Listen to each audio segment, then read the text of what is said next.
Kemudian sedangkan secara dalam istilah atau dalam bahasa syariat,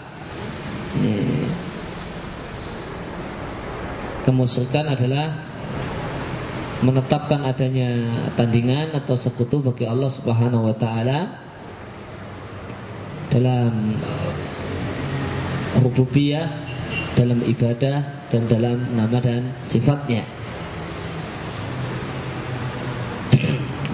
Kemusyrikan adalah menetapkan dan menjadikan adanya sekutu bagi Allah Subhanahu wa taala dalam rububiyah, dalam ibadah, dan dalam nama dan sifatnya.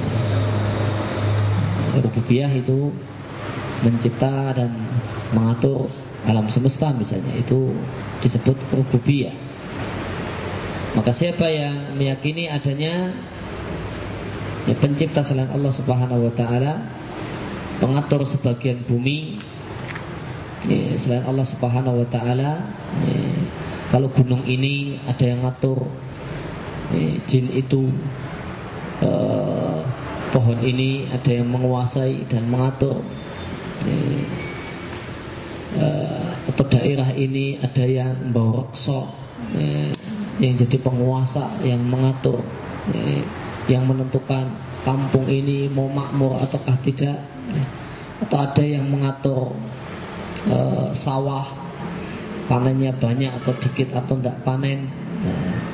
Maka siapa yang punya keyakinan semacam itu, maka dia telah terjerumus dalam kemusyrikan dalam rububiyah.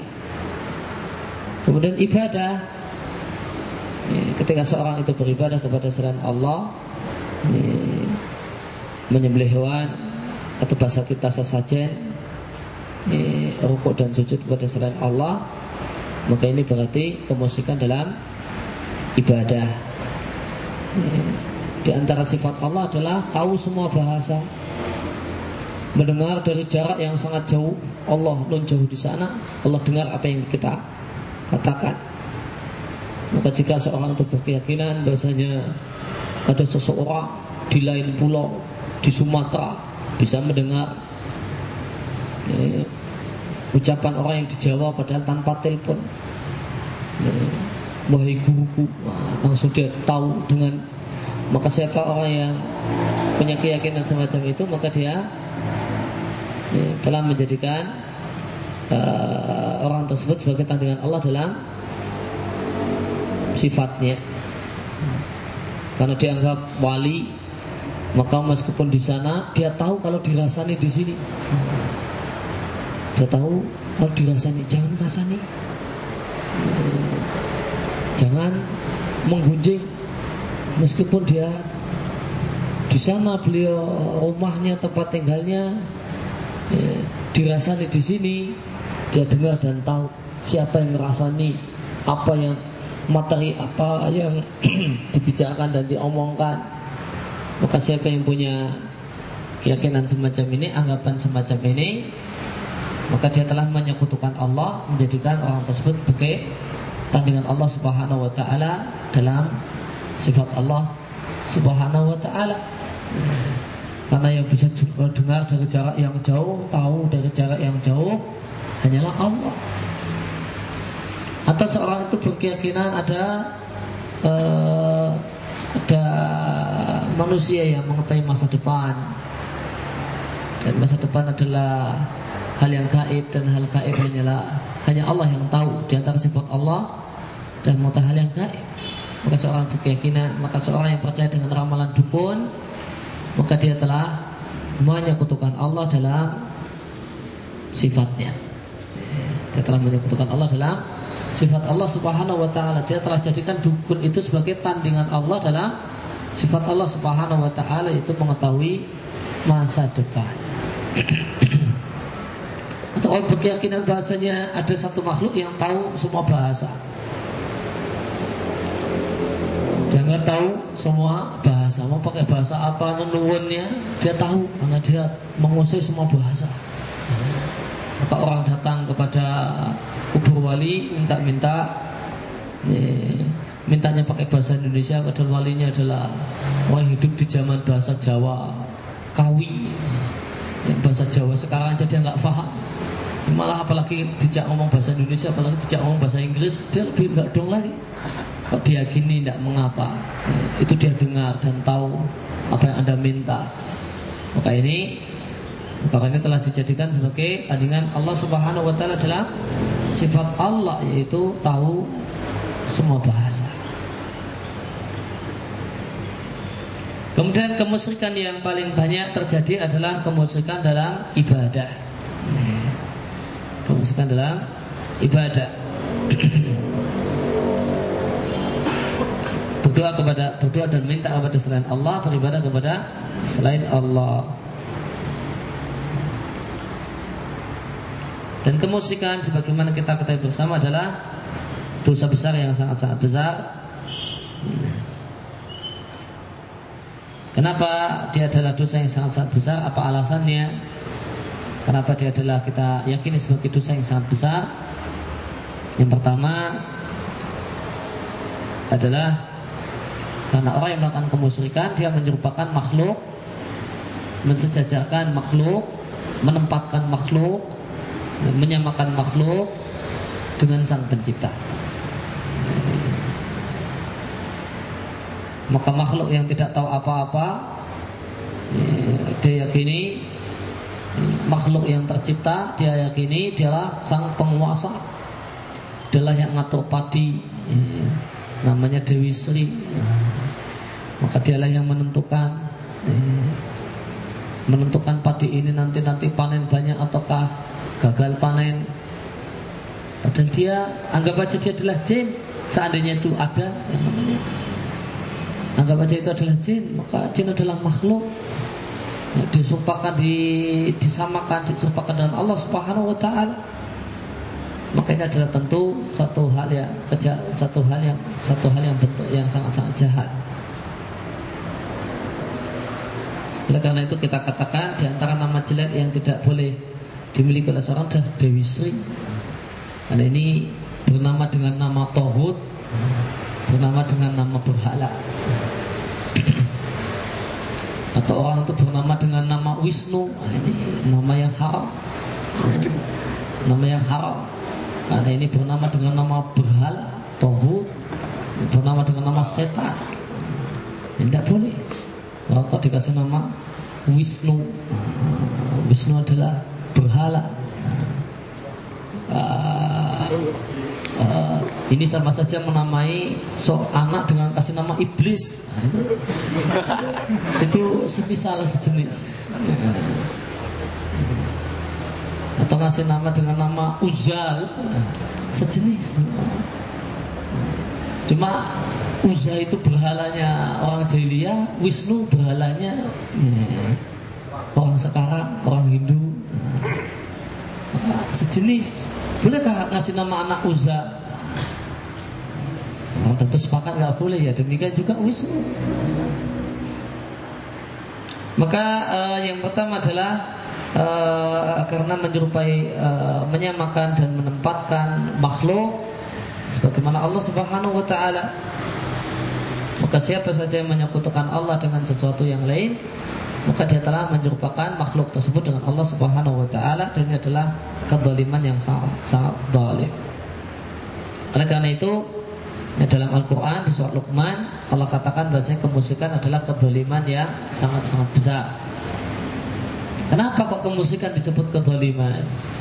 Maka jawabannya perlu kita lihat apa itu zalim. Zalim adalah meletakkan sesuatu tidak pada tempatnya.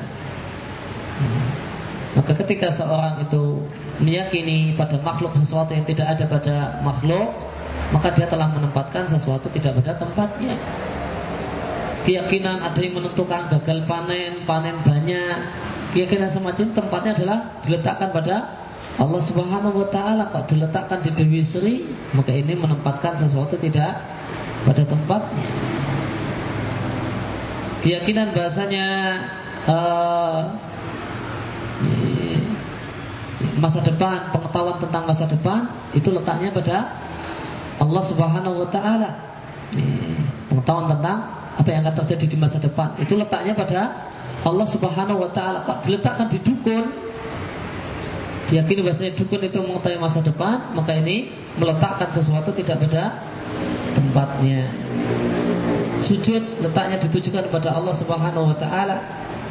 Kalau sujud diletakkan diberikan kepada selain Allah, maka itu berarti meletakkan sesuatu tidak pada tempatnya.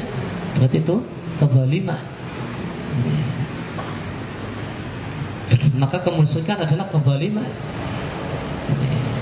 Sebagaimana tauhid adalah keadilan. Karena keadilan adalah menempatkan sesuatu pada tempatnya. Ketika keyakinan yang memang layak hanya untuk Allah diberikan kepada Allah, maka berarti itu keadilan, meletakkan sesuatu pada tempatnya. Rukuk, sujud diberikan hanya pada Allah, maka ini meletakkan sesuatu yang pada tempatnya, maka itu adalah adil. Maka itu adalah keadilan. Maka kemusyrikan adalah kezaliman, karena dia adalah menempatkan sesuatu tidak pada tempatnya. Dan kita katakan kezaliman yang paling besar karena dia adalah berkaitan dengan kezaliman, berkaitan dengan hak Allah Sang Pencipta, yang dia adalah yang memiliki hak yang paling besar atas diri kita masing-masing. Kemudian kenapa atau alasan kenapa kemusyrikan adalah dosa yang paling besar adalah karena menimbang bahasanya Allah Subhanahu wa taala tidak akan mengampuni dosa kemusyrikan bagi siapa saja yang mati dengan membawanya. Maka siapa yang melakukan dosa kemusyrikan sampai mati masih musyrik, belum bertobat, maka Allah tidak mungkin mengampuninya. Sebagaimana di surat An-Nisa ayat yang ke-48. Allah Subhanahu wa taala tidak mengampuni dosa kemusyrikan, yaitu apa? Bagi yang dibawa mati. Kalau tidak dibawa mati sebelum mati bertobat dari kemusyrikan dan dia benar-benar bertobat, maka Allah mengampuni semua dosa yang pelakunya bertobat darinya. Kemudian bukti bahaya kemusyrikan adalah karena Allah Subhanahu wa taala mengharamkan surga. Yang ketiga adalah karena Allah Subhanahu wa taala mengharamkan surga bagi pelakunya, dan sehingga pelakunya itu kekal di neraka, kekal dalam siksaan, sebagaimana di surat Al-Maidah ayat yang ke-72. Innahu may yusyrik billah faqad haramallahu 'alal jannah wa ma'wahu nar wa ma lidh-dhalimina min ansar. Siapa saja yang melakukan kemusyrikan, maka Allah haramkan untuknya surga sehingga tempatnya adalah di neraka.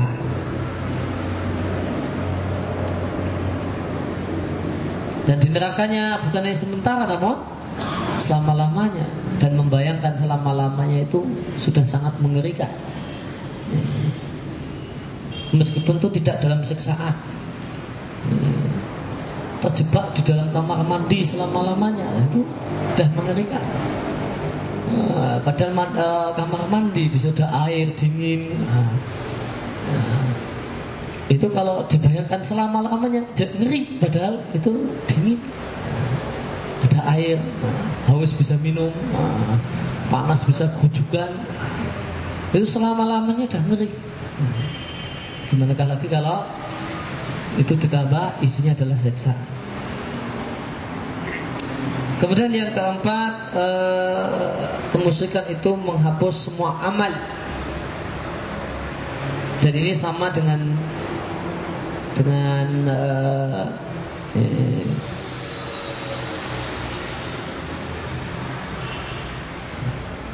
dan ini sama dengan poin yang kedua, yaitu jika dibawa mati. Kemusyrikan yang dibawa mati itu yang menghapus seluruh amal. Adapun kemusyrikan yang tidak dibawa mati, kemudian orang yang bertobat darinya, maka tidak menghapus seluruh amal. Tidak menghapus seluruh amal. Maka kemusyrikan itu menghapus seluruh amal, manakala kemusyrikan yang dibawa mati. Ada kemusyrikan yang tidak dibawa mati, maka tidak menghapus seluruh amal. Sebagaimana perkataan Nabi kepada salah seorang sahabat yang masuk Islam. Maka Nabi katakan, engkau masuk Islam membawa amal kebajikanmu di masa jahiliyah. Engkau masuk Islam dalam membawa amal kebajikanmu di masa jahiliyah. Maka jika seorang itu tidak membawa kemusyrikan itu di bawah mati, maka amal kebajikannya, amal sosialnya di masa jahiliyah, di masa syirik, di masa ketika dia menjadi orang musyrik, itu tetap tercatat sebagai amal kebajikan.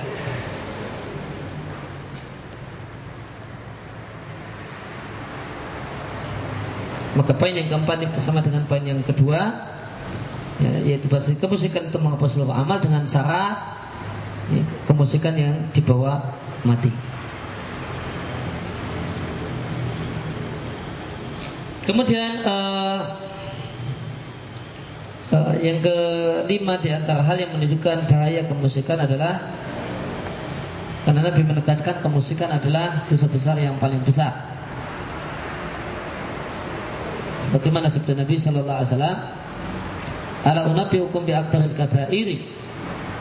Maka aku beritahukan kepada kalian dosa besar yang paling besar. Maka para sahabat mengatakan, "Bala ya Rasulullah, tentu kami menginginkannya, ingin mengetahuinya." Maka Nabi katakan, "Al-isyraku billahi," menyekutukan Allah, "wa uququl walidain," dan durhaka pada dua orang tua. Diriwayatkan oleh Bukhari dan Muslim.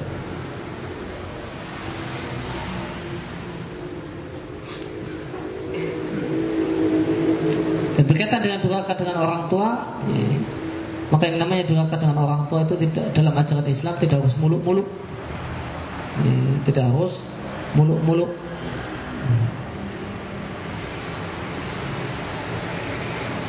Termasuk durhaka kepada orang tua manakala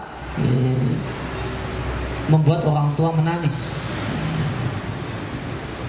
membuat orang tua menangis, membuat ibu nangis karena sedih dengan sikap dan ucapan atau perbuatan anaknya, mungkin adalah durhaka. Dan kafarahnya adalah dengan membuat dia senyum. Sebagaimana ada seorang sahabat yang ingin ikut perang, sampai membuat kedua orang tuanya menangis. Maka Nabi SAW melarangnya untuk ikut perang dan memerintahkannya untuk pulang. Dan Nabi katakan, buat dia tertawa sebagaimana engkau telah membuat keduanya menangis. Jadikan keduanya tertawa, gembira setelah engkau membuat keduanya menangis, sedih. Maka kafarah anak yang melakukan tindakan durhaka pada orang tua dalam bentuk membuat orang tua menangis, maka di samping dia bertobat karena dia telah melakukan kesalahan menyakiti orang tua, dia harus gimana caranya membuat orang tua tersenyum, tertawa bahagia setelah dia sebelumnya membuat ibunya menangis karena sedih.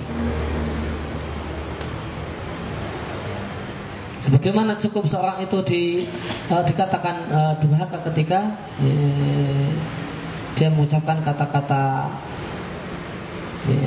yang menunjukkan dia tidak suka dengan perbuatan, ucapan atau permintaan orang tuanya, yang dalam bahasa Arab adalah kata-kata uf. Dalam bahasa kita adalah semua kata-kata yang itu adalah ekspresi menunjukkan ketidaksukaan dengan perilaku, perintah, permintaan, dan keinginan orang tua. Boleh jadi, ibu ini lagi asik nonton disuruh belanja lagi. Ibu ini saya terus yang disuruh, ini ini adalah satu hal yang durhaka. Dan perlu diketahui bahasanya anak yang berbakti Maka anak setelah menikah, maka jika dia adalah anak perempuan, maka dia punya kewajiban untuk lebih mendahulukan suaminya daripada orang tuanya. Sedangkan jika anak itu adalah anak laki-laki, maka dia punya dituntut untuk lebih mengutamakan orang tuanya daripada istrinya. Itu beda anak laki-laki sama anak perempuan. Kalau anak perempuan dia sudah punya suami, terdapat pertentangan antara permintaan suaminya dan permintaan orang tuanya, maka dia wajib mendahulukan suaminya daripada orang tuanya. Dan dia tidak durhaka. Dia tidak durhaka, namun orang tuanya yang zalim. Orang tuanya yang zalim. Sebagaimana satu pertanyaan ditanyakan pada Syekhul Islam Ibnu Taimiyah tentang seorang anak perempuan yang suaminya ngejak dia pergi tinggal di daerah lain, kemudian orang tuanya melarang. Manakah yang harus ditaati? Maka kata Syekhul Islam Ibnu Taimiyah, dia harus taat pada suaminya, dan dia tidak boleh taat kepada orang tuanya, dan dia tidak durhaka dengan tidak taat kepada orang tua, karena taat kepada orang tua adalah taat kepada orang tua adalah satu hal yang diperintahkan dalam kebajikan, sedangkan ini adalah kezaliman. Sedangkan dalam hal ini adalah kezaliman. Orang tua yang melakukan tindakan kezaliman. Lain halnya kalau anak itu anak laki-laki, maka dia dituntut, kalau dia adalah anak yang berbakti, maka dia akan lebih mengutamakan orang tuanya daripada istrinya. Maka ketika istrinya pingin A, orang tuanya pingin B, tidak bisa dikompromikan. Tidak bisa dikompromikan. Maka dia harus wajib mendahulukan orang tuanya daripada istrinya. Bahkan sebagian ulama mengatakan tidak ada kebaikan bagi istri jika dia menyebabkan Anda durhaka kepada ibumu, jika itu menyebabkan Anda durhaka dengan orang tuamu.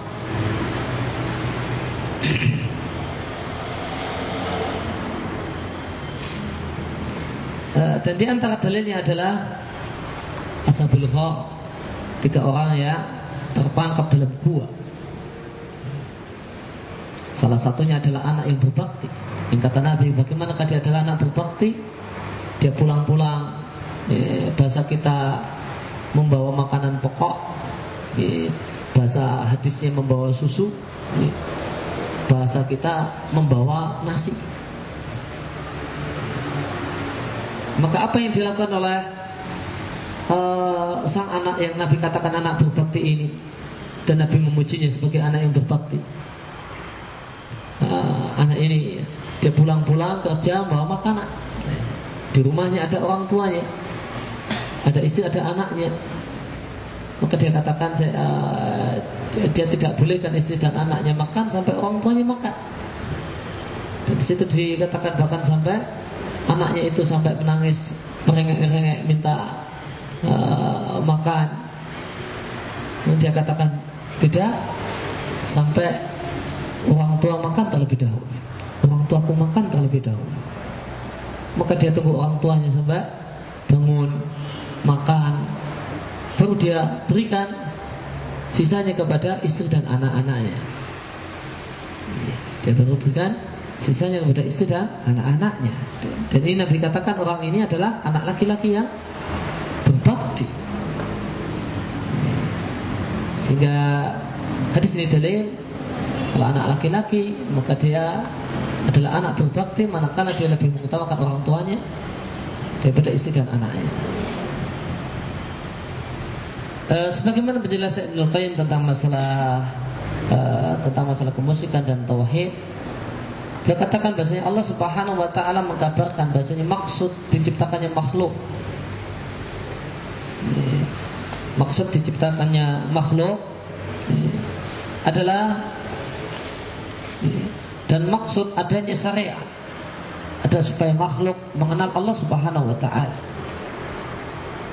berilmu tentang Allah Subhanahu wa ta'ala,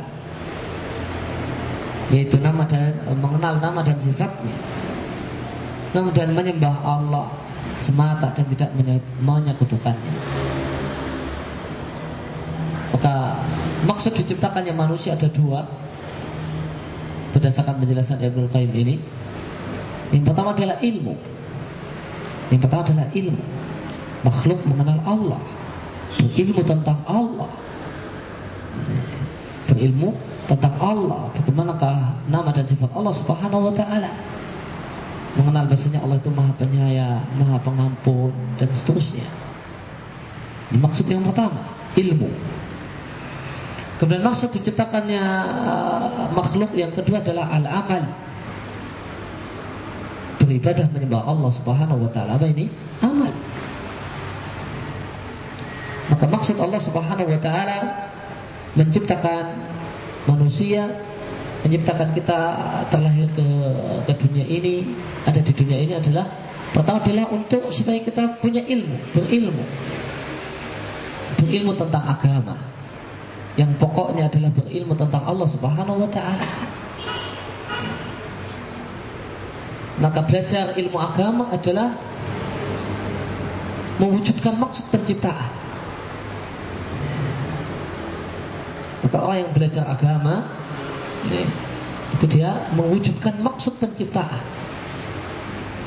Manusia diciptakan untuk supaya belajar agama, sehingga mengenal Allah Subhanahu wa ta'ala, ilmu. Namun tidak boleh hanya berhenti sekedar berilmu, dan ilmu itu kosong dari amal. Dan maksud yang kedua adalah setelah ilmu itu didapatkan kemudian ada amal. Itulah beribadah kepada Allah Subhanahu wa ta'ala. Dan seorang itu tidak mungkin beramal dalam bentuk beribadah kepada Allah Subhanahu wa ta'ala tanpa ilmu. Maka orang yang sudah tahu kalau Allah, karena ayatnya demikian terkenal, kecuali Allah ciptakan jin dan manusia kecuali untuk beribadah kepada Allah, namun dia adalah orang yang tidak pula bersemangat untuk belajar agama. Maka kita katakan, gimana Anda bisa menyembah Allah Subhanahu wa ta'ala jika Anda tidak tahu agama, jika Anda tidak mengenal gimana cara menyembah Allah Subhanahu wa ta'ala, gimana cara menyembah Allah, gimana taharah yang benar, gimana bersih dari najis yang benar, gimana wudu yang benar, gimana mandi yang benar, gimana sholat yang benar.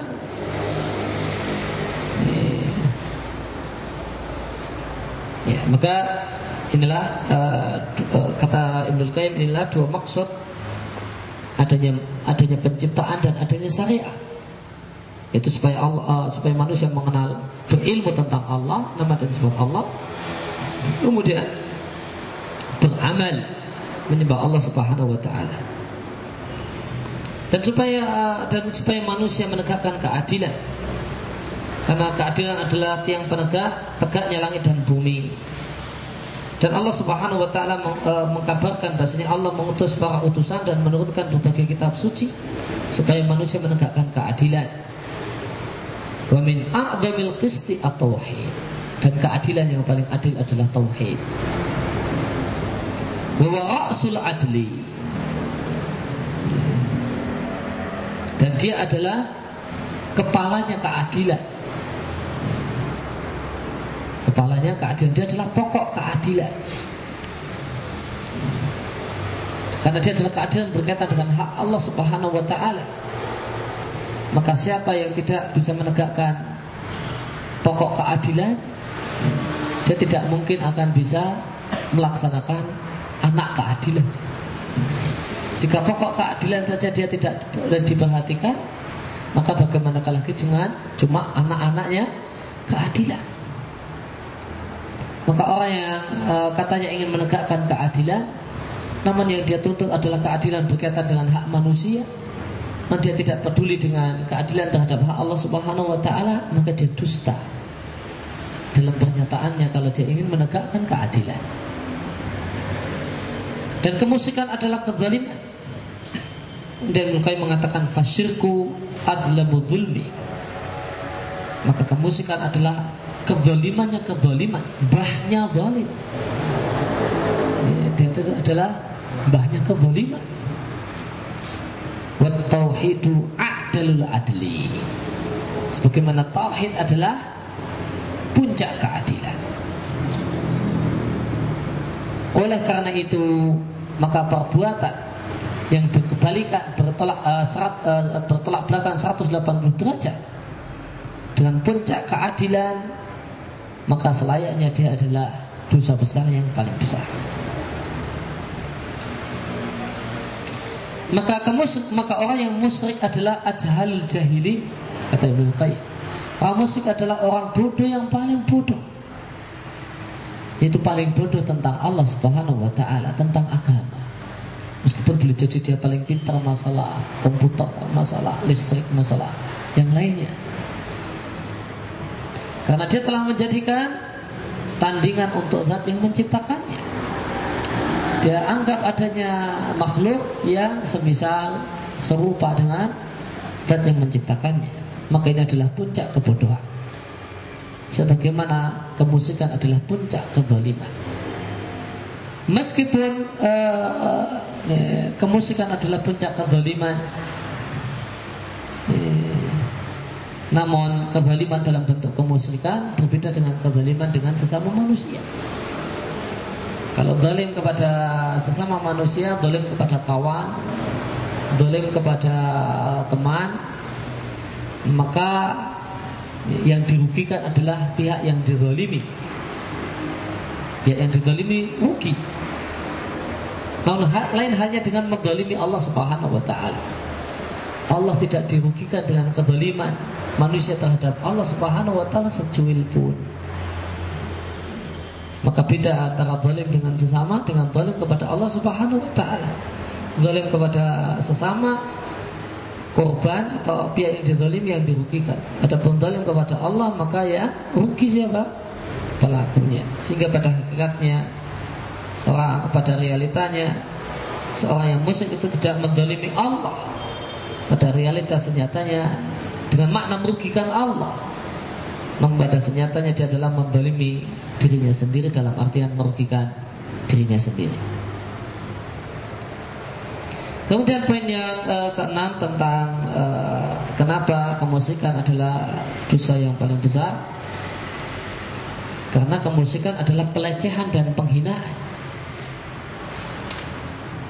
Padahal Allah telah sucikan dirinya dari cacat, kekurangan.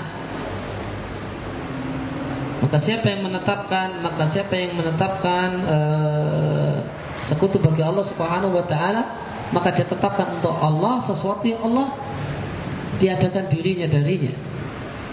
Satu aib yang telah Allah tiadakan dirinya darinya.